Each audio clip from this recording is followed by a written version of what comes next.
Welcome.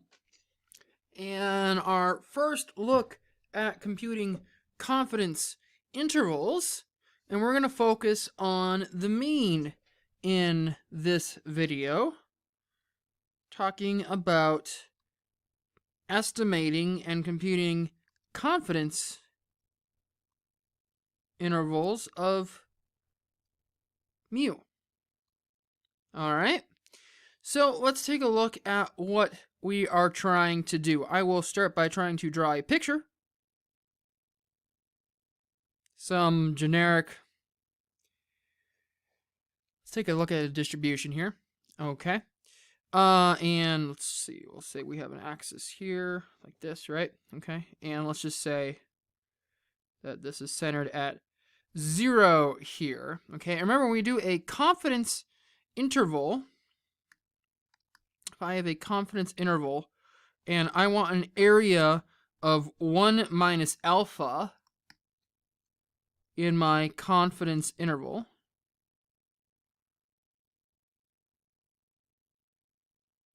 shade that in real quick. Take a moment to shade this in. 1 minus alpha percent in there. Common things be like 95% or 99% are common confidence intervals. So then what do we have here? If this is 1 minus alpha, if this is a normal distribution, then this would be z of alpha over 2, leaving an area of alpha over 2 to the right. This is the negative of z of alpha over 2, which leaves an area of alpha over 2 to the left. Alpha over 2 to the left. All right. Now, remember that we showed in previous videos that x bar, the sample mean, is an unbiased estimator of the population mean, mu. So what are some relationships and things that we know? Well, we know we can compute z, which is x bar minus mu over sigma over the square root of n. And if this is coming from a normal population, this is always a standard normal random variable. This is approximately normal and converges to the standard normal random variable as n gets larger. And so for simplicity here, I'm just going to say that this is standard normal, assuming we have a sample size n that is large enough. Then the probability, so if I want a confidence interval here, here's how we can get to this. So I can look and say the probability that a standard normal random variable z is between negative z of alpha over 2 and z of alpha over 2 is 1 minus alpha. And what we can do here is, I'm going to put this in for z.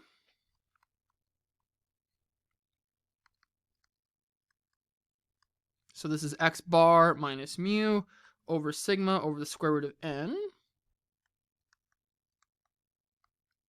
which is 1 minus alpha.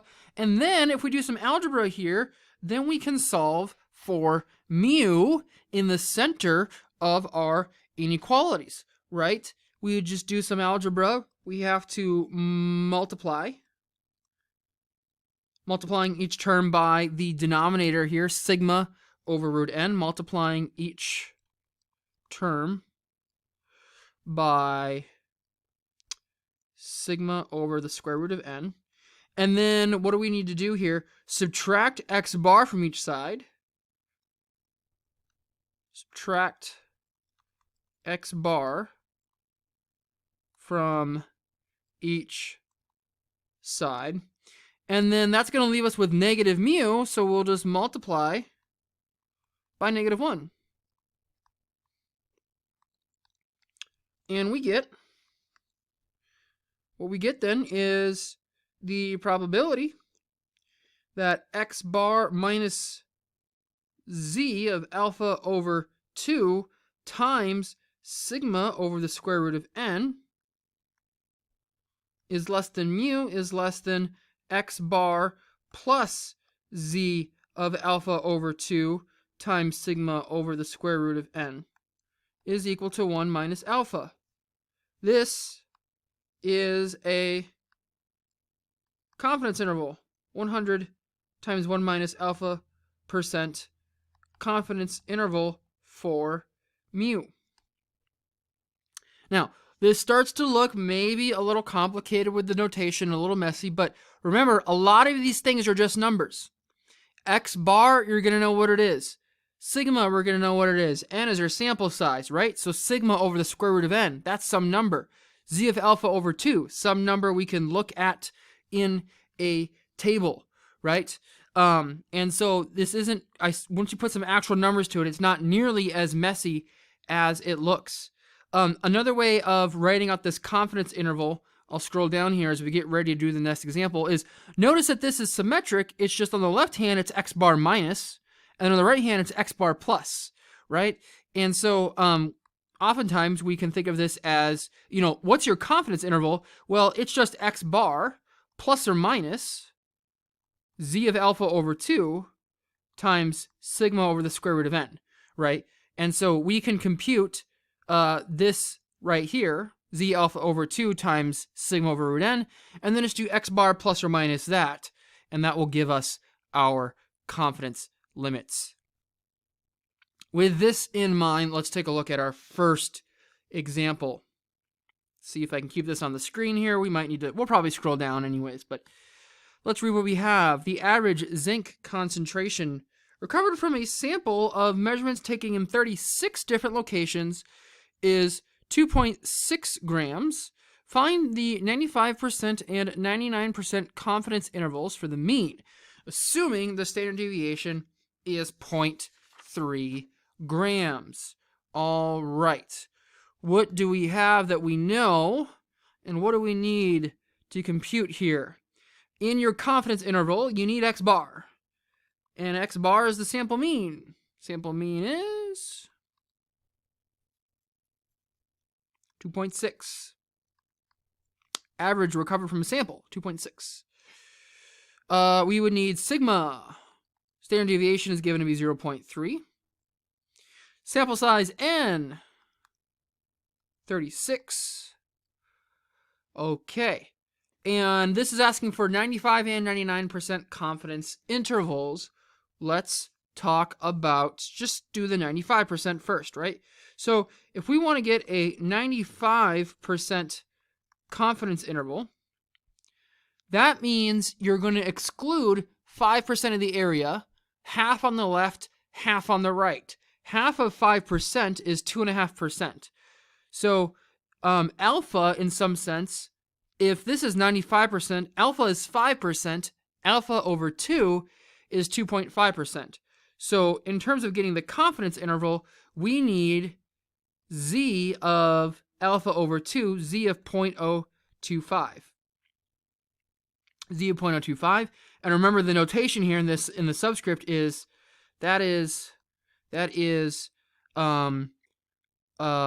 the number with 2.5% of the area to the right of the curve. Okay, 2.5% of the area to the right of the curve, 2.5% of the area to the right of the curve, that is the same thing as what? 97.5% to the left. If 2.5% is to the right, 97.5% is to the left. And so why do I mention that? Because we're talking about a z value. This is in the normal table. And in the normal table, you're getting areas to the left. So what z value gives us an area of 97.5% to the left? Well, let's go ahead and hop in our table here. T distribution, normal curve, 97.5% area to the left. Where's 0.9750? And right there, nailed it. 1.96. 1.96 is exactly 0.975. So it is 1.96 gives you an area of 2.5% to the right. So from the table, we find z of 0.025 is equal to 1.96. 1.96. And you're going to get to know that number very common. You're going to get to know that number very well because it is very common to do 95% confidence intervals, right? And when we're working on the mean here, if we're looking at a z-value, that's always going to be 1.96. So what's the 95% confidence interval? We have right here above, x bar plus or minus z of alpha over 2 times sigma over the square root of n. So the 95% confidence interval on mu is, the lower bound is x bar minus. So the lower bound is 2.6 minus z of alpha over 2, which is 1.96, times sigma over the square root of n. What's the square root of 36? That's just a nice 6. There's your lower bound on your mean. What's our upper bound on the mean? That's the plus, 2.6 plus 1.96 times 0.3 over 6. These are all the same. We just need to do 2.6 plus instead of 2.6 minus. And so we need to run 1.96 times 0.3 over 6 in the calculator here. Subtract or add that to 2.6. Simplifying, we get a lower bound of 2.50 and an upper bound of 2.70. 95% confidence interval. 95% confidence interval there. Okay. Excellent.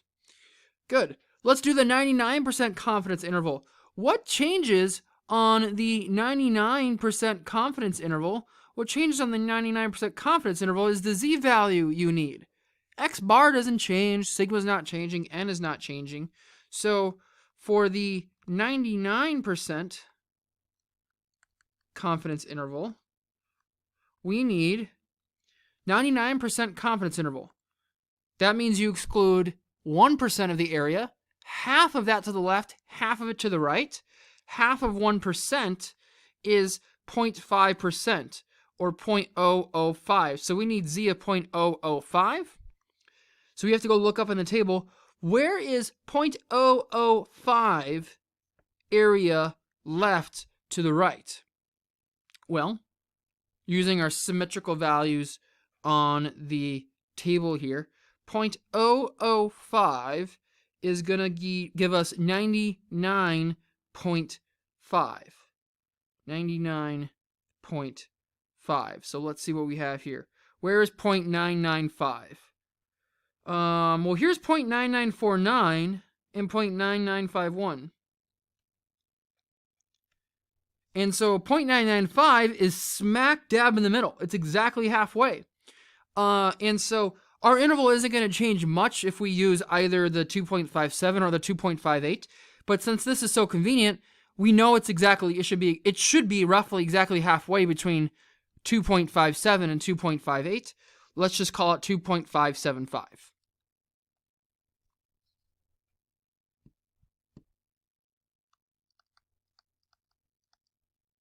Once we look up the appropriate z value there, then we can repeat our confidence interval limit calculations. 2.6 minus, now we have the new z value of 2.575, and then again times 0.3 over 6, so less than mu is less than 2.6 plus 2.575 times 0.3 over 6.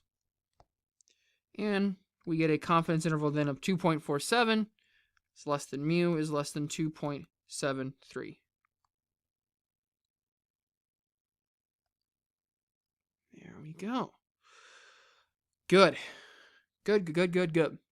Some things to notice here with the 99% confidence interval versus the 95% confidence interval. It's a wider range. Higher confidence level, wider interval, right? Higher confidence level, generally speaking, we get a wider interval, right? And why wider? Well, the z-value, the only thing that changes is the z statistic, right? The z-value that you're using. And the z-value here went from 1.96 to 2.5, right? So as that z-value goes up, we're going to have wider intervals. All right. So we could be 99% confident that the true population mean is between 2.47 and 2.73. All right. Good. That is our first example on working in the confidence interval realm. Now, there is something extremely convenient yet unrealistic with this problem.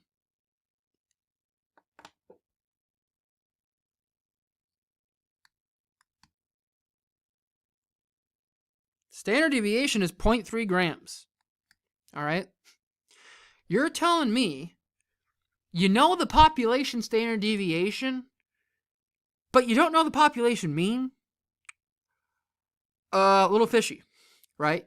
So this is really convenient in terms of getting some practice on the idea of how to compute a confidence interval, but it's quite unrealistic, all right? Still useful nonetheless, right? Useful nonetheless to get us going in the right realm of things. So what's more realistic? Well, you don't know the population mean, and you don't know the standard deviation. Well, if I don't know the standard deviation, am I out of luck for computing a confidence interval on the mean mu? The answer is no, you are not out of luck. We have prepped ourselves to handle this. The more realistic scenario, what if sigma is unknown? What if sigma is unknown?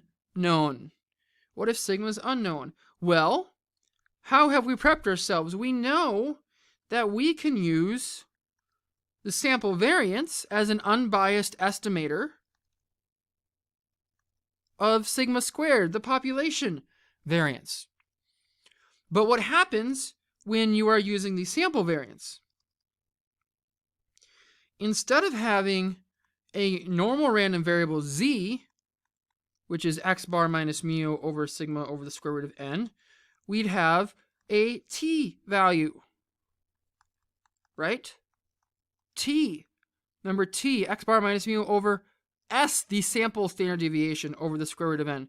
We'd have t, which follows a t distribution. Follows a t distribution. T distribution. Remember, with a t distribution, we have degrees of freedom, n minus 1 degrees of freedom. N minus 1 degrees of freedom.